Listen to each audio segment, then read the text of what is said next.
All right. And the last thing I want to show you with proportions is equivalent fractions. Equivalent, remember, remains equal or the same, equivalent fractions. There's a few ways to do this. If you know your math facts really well, it'll go from there. But let's say I just have the regular fraction 3/4. All right. It has to be like a pattern, like an equivalent fraction to 3/4. If I multiply the top by 2 and the bottom by 2, I get 6/8. These are equivalent. Another equivalent fraction to 3/4. If I multiply the top by 4, I get 12/16. I have to multiply the same number by the top and the bottom to get equivalent fractions. If I could multiply this by 100 and this one by 100, and I would get 300 over 400. These are all equivalent. They all mean the same. Basically, it's like a piece of pizza. If I do this by 3, I get to eat 3 out of 4. Well, if I cut it in 8s, I still get to eat 1, 2, 3, 4, 5, 6, and it still looks like 3/4. They're just smaller slices, but it's still the same amount. So let's say I had 5/7. 5/7.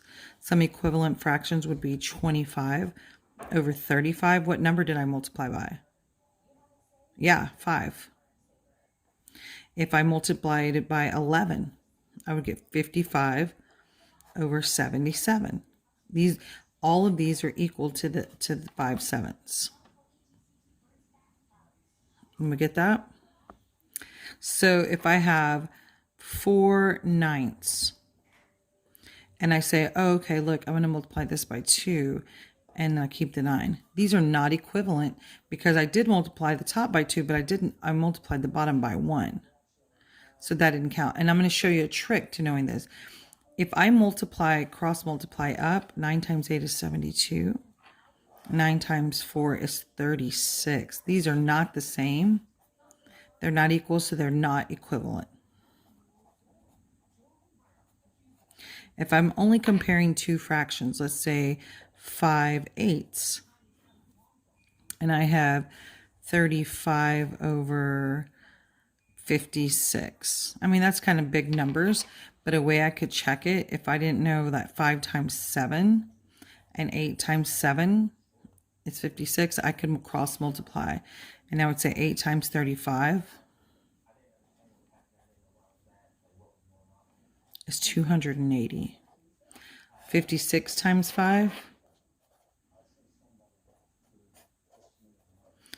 is 280. So these are equivalent. That's all you need to know about equivalent fractions. You're going to see maybe one of those on the STAR test, and they're going to ask you which fraction is not equivalent. So remember, on equivalent fractions, you have to multiply the same number times the top and bottom. That's all you need to know for equivalent fractions. Good luck.